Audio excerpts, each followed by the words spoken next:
Chapter 8. Harriet slept at Hartfield that night. For some weeks past, she'd been spending more than half her time there and gradually getting to have a bedroom appropriated to herself. And Emma judged it best in every respect, safest and kindest, to keep her with them as much as possible just at present. She was obliged to go the next morning for an hour or two to Mrs. Goddard's, but it was then settled that she should return to Hartfield to make a regular visit of some days. While she was gone, Mr. Knightley called and sat some time with Mr. Woodhouse and Emma, till Mr. Woodhouse, who had previously made up his mind to walk out, was persuaded by his daughter not to defer it, and was induced into the entreaties of both, though against the scruples of his own civility, to leave Mr. Knightley for that purpose. Mr. Knightley, who had nothing of ceremony about him, was offering by his short, dedicated answers an amusing contrast to the protracted apologies and civil hesitations of the other. Well, I believe, if you would excuse me, Mr. Knightley, if you will not consider me as doing a very rude thing, I shall take Emma's advice and go out for a quarter of an hour. As the sun is out, I believe I had better take my 3 turns while I can. I treat you without ceremony, Mr. Knightley. We invalids think we are a privileged people. My dear sir, do not make a stranger of me. I leave an excellent substitute in my daughter. Emma will be happy to entertain you, and therefore I think I will beg your excuse and take my 3 turns my winter walk. You cannot do better, sir. I would ask for the pleasure of your company, Mr. Knightley, but I am a very slow walker, and my pace would be tedious to you. And besides, you have another long walk before you to Donwell Abbey. Thank you, sir, thank you. I am going this moment myself, and I think the sooner you go, the better. I will fetch your greatcoat and open the garden door for you. Mr. Woodhouse at last was off, but Mr. Knightley, instead of being immediately off likewise, sat down again, seemingly inclined for more chat. He began speaking of Harriet, and speaking of her with more voluntary praise than Emma had ever heard before.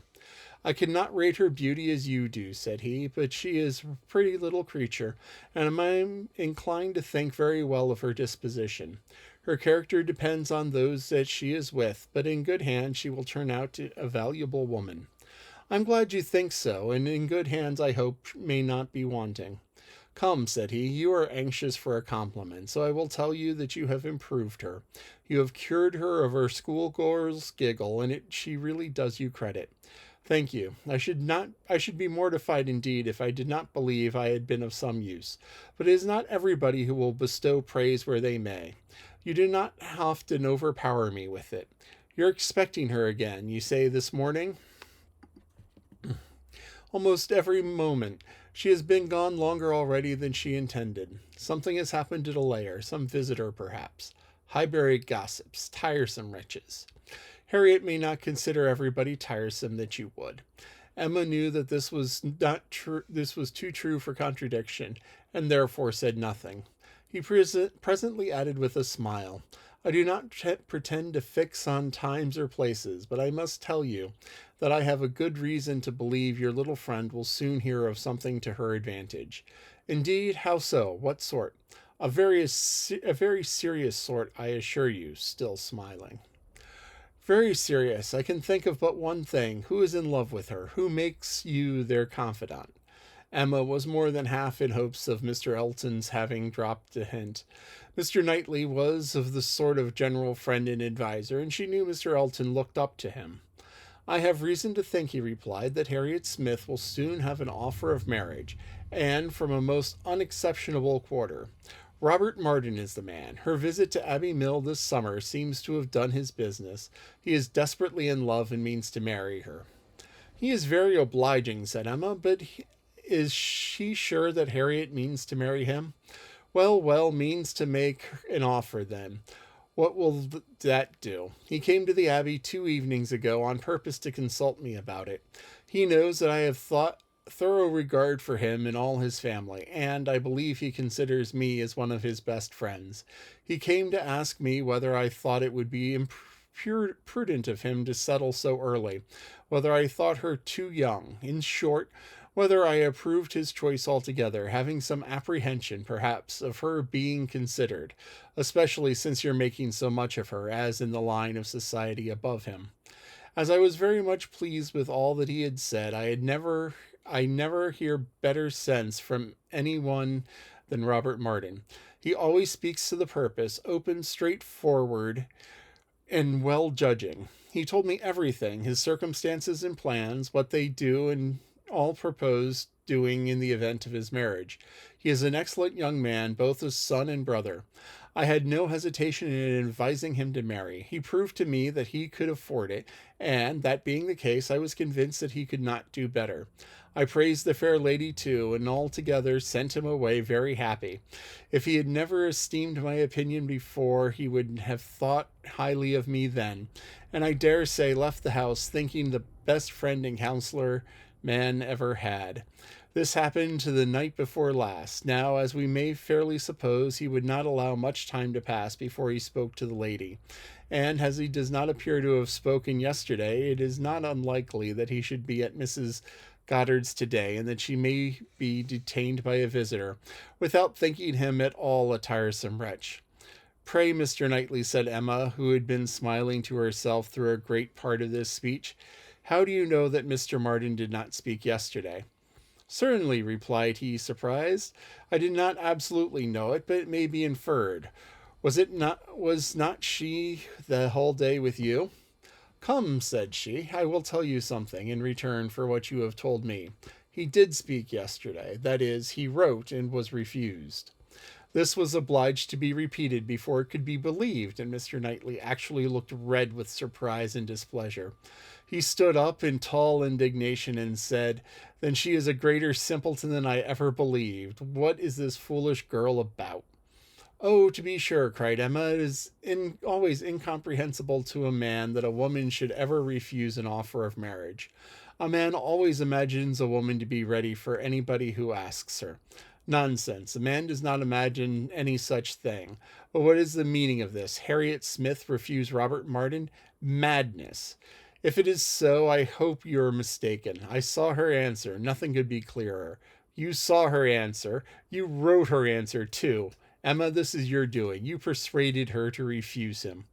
And if I did, which, however, I'm far from allowing, I should not feel that I had done wrong. Mr. Martin is a very respectable young man, but I cannot admit him to be Harriet's equal, and I am rather surprised indeed that he should have ventured to address her. By your account, he does seem to have some scruples. It's a pity that they were ever got over. Not Harriet's equal, exclaimed Mr. Knightley loudly and warmly. With a calmer asperity, added, a few moments afterwards, no, he is not her equal indeed, for he is as much her superior in a sense as in situation, Emma. Your infatuation about that girl blinds you.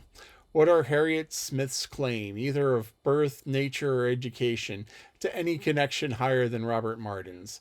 She is the natural daughter of nobody knows whom, with probably no settled provision at all, and certainly no respectable relations. She is known only as the parlor boarder at a common school. She is not a sensible girl, nor a girl of information. She has been taught nothing useful, and is too young and too simple to have acquired anything herself. At her age she can have no experience, and with her little wit is not likely ever to have any that can avail her. She is pretty, and she is good-tempered, and that is all. My only scruple in advising the match was on his account, as being beneath his deserts, and a bad connection for him. I felt that, as to fortune, in all probability he might do better, and that is so the rational companion or a useful helpmate. He could not do worse. But I could not reason so to a man in love, and he was willing to trust there being no harm in her, to having her having that sort of disposition, which in good hands like his might easily be led aright and turn out very well. The advantage of the match I felt to be all on her side, and had not the smallest doubt, nor have I now, that there would be a general cry out for her extreme good luck. Even your satisfaction I made sure of. It crossed my mind immediately that you would not regret your friends leaving Highbury for the sake of her being settled so well. I remember saying to myself, even Emma, with all her partiality for Harriet, will think this a good match. I cannot help wondering at your knowing so little of Emma to say such a thing. What, think of a farmer, and with all his sense and all his merit, Mr. Martin is nothing more. A good match for my intimate friend, not regarding her leaving Highbury for the sake of marrying a man whom I could never admit as an acquaintance of my own. I wonder you should think it possible for me to have such feelings. I assure you mine are very different. I must think your statement to be no means fair. You are not just to Harriet's claims. They would be estimated very differently by others as well as myself. Mr. Martin may be the richest of the two, but he is undoubtedly her inferior as to rank in society. The sphere in which she moves is much above his. It would be a degradation. A degradation to illegitimacy and ignorance to be married to a respectable, intelligent gentleman farmer. As to the circumstances of her birth, though in a legal sense she may be called a nobody, it will not hold in the common sense. She is not to pay for the offenses of others by being held below the level of those whom she has brought up. There can scarcely be a doubt that her father is a gentleman and a gentleman of fortune. Her allowance is very liberal. Nothing has ever been grudged her for improvement or comfort. That she is a gentleman's daughter is indubitable to me, and that she associates with gentlemen's daughters no one, I apprehend, will deny. She is superior to Mr. Martin. Whomever might be her parents, said Mr. Knightley, whoever may be had the charge of her, does not appear to have any part of their plan to introduce her into what you would call good society. After receiving a very indifferent education, she is left in Mrs. Goddard's hands to shift as she can, to move, in short, in Mrs. Goddard's line, to have Mrs. Goddard's acquaintance. Her friends evidently thought this good enough for her, and it was good enough. She desired nothing better herself.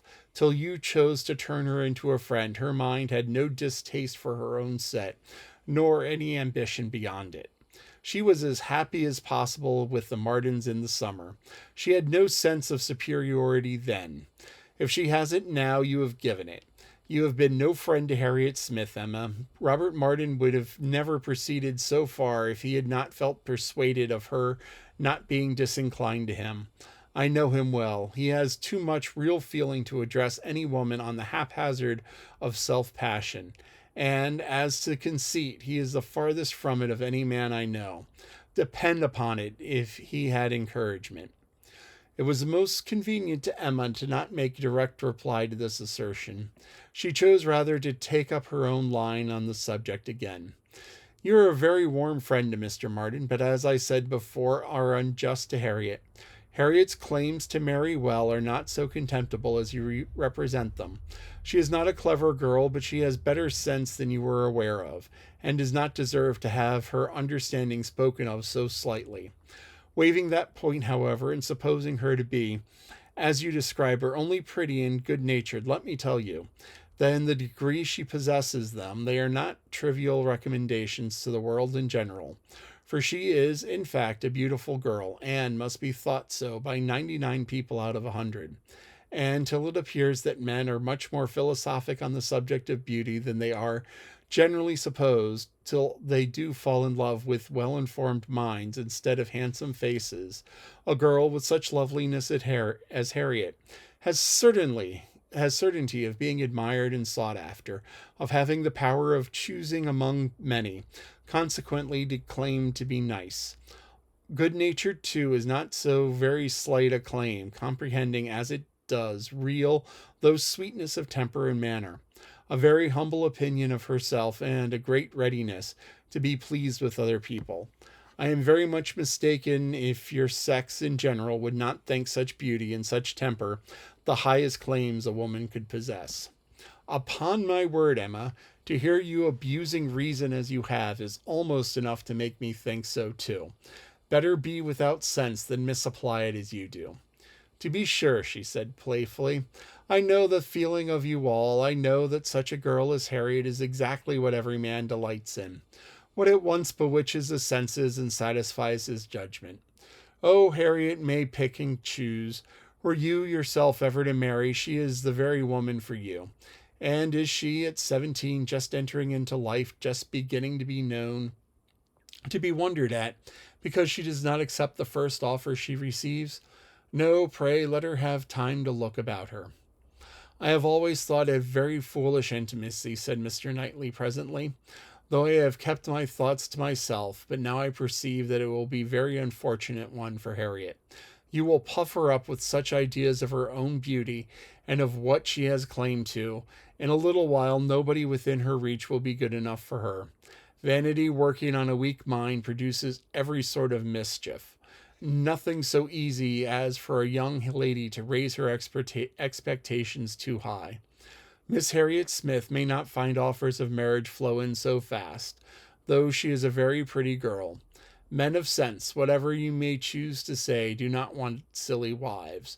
Men of family would not be very fond of connecting themselves with a girl of such security, and most prudent men would be afraid of the inconvenience and disgrace that they might be involved in, when the mystery of her parentage came to be revealed.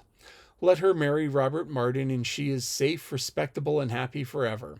But if you encourage her to marry greatly, and teach her to be satisfied with nothing less than a man of consequence and large fortune, she may be a parlor boarder at Mrs. Goddard's for the rest of her life.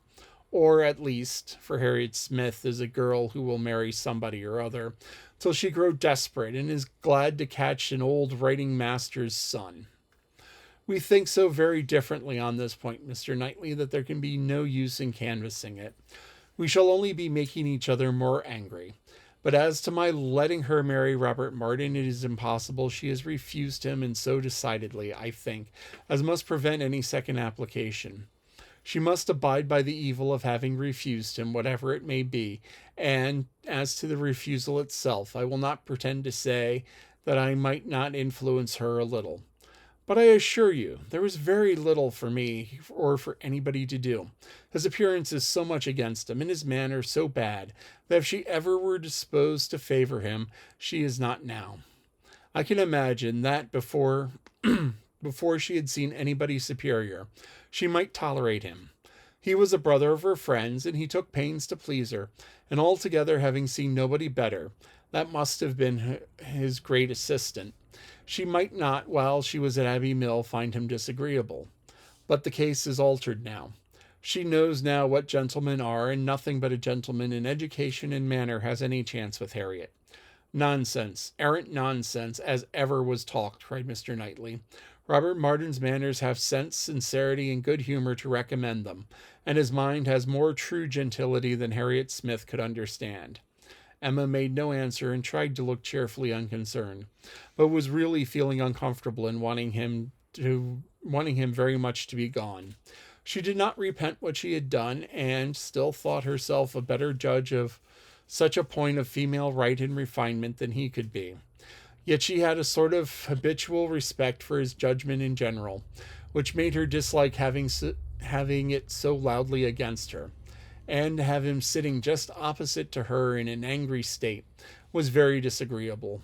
Some minutes passed in this unpleasant silence, with only one attempt on Emma's side to talk of the weather.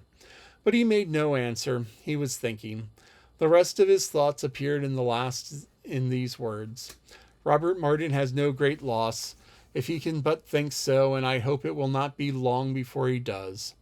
Your views for Harriet are best known to yourself, but as you make no secret of your love of matchmaking, it is fair to suppose that views and plans and projects that you have, and a friend I shall just hint to you that Elton is the man. I think it will be all labor in vain. Emma laughed and disclaimed. He continued, Depend upon it, Elton will not do. Elton is a very good sort of man, and a very respectable vicar of Highbury, but not at all like to make an imprudent match. He knows the value of good income as well as anybody. Elton may talk sentimentally, but he will act rationally. He is as well acquainted with his own claims as you can be with Harriet. He knows that he is a very handsome young man and a great favorite wherever he goes, and from his general way of talking in unreserved moments, when there are only men present, I am convinced that he does not mean to throw himself away. I have heard him speak with great animation of a large family of young ladies that his sisters are intimate with, who all have £20,000 apiece. I am very much obliged to you, said Emma, laughing again. If I had set my heart on Mr. Elton's marrying Harriet, it would have been very kind to open my eyes. But at present I only want to keep Harriet to myself. I have done with matchmaking indeed. I could never hope to equal my own doings at Randall's. I shall leave off while I am well. Good morning to you, said he, rising and walking off abruptly. He was very much vexed. He felt the disappointment of the young man and was mortified to have been the means of promoting it. By the sanction he had given, and by the part which he persuaded Emma to have taken in the affair, was provoking him exceedingly. Emma remained in a state of vexation too, but there was more indistinctness in the causes of hers than in his. She did not always feel so absolutely satisfied with herself, so entirely convinced that her opinions were right and her adversaries wrong as Mr. Knightley's. He walked off in more complete self-approbation than he had left for her. She was not so materially cast down, however, but a little time and the return of Harriet were very adequate restoratives. Harriet staying away so long was beginning to make her feel uneasy. The possibilities of a young man's coming to Mrs. Goddard's that morning and meeting with Harriet and pleading his own cause gave alarming ideas. The dread of such a failure, after all, became the prominent uneasiness, and when Harriet appeared in very good spirits and without having any such reason to give for her long absence, she felt a satisfaction which settled her with her own mind and convinced her that, let Mr. Knightley think or say what he would, she had done nothing which woman's friendship and woman's feelings would not justify. He had frightened her a little about Mr. Elton, but when she considered that Mr. Knightley could not have observed him as she had done, neither with the interest nor, she must allow herself, in spite of Mr. Knightley's pretension, with the skill of such an observer on such question as herself, that had spoken it hastily in anger, she was able to believe that he had rather said that he wished resentfully to be true than what he knew anything about. He certainly might have heard Mr. Elton speak with more unreserve than she had ever done, and Mr. Elton might not have been imprudent, inconsiderate disposition as to money matters. He might naturally be rather attentive to them, otherwise to them. But then Mr. Knightley did not make due allowance for the influence of a strong passion at war with all interested motives. Mr. Knightley saw no such passion, and of course thought nothing of its effects. But she saw too much of it to feel a doubt of its overcoming any hesitation that a reasonable prudence might originally suggest, and more than a reasonable becoming degree of prudence, she was very sure did not belong to Mr. Elton. Harriet's cheerful look and manner established hers. She came back not to think of Mr. Martin, but to talk of Mr. Elton. Miss Nash had been telling her something, which she repeated immediately with great delight.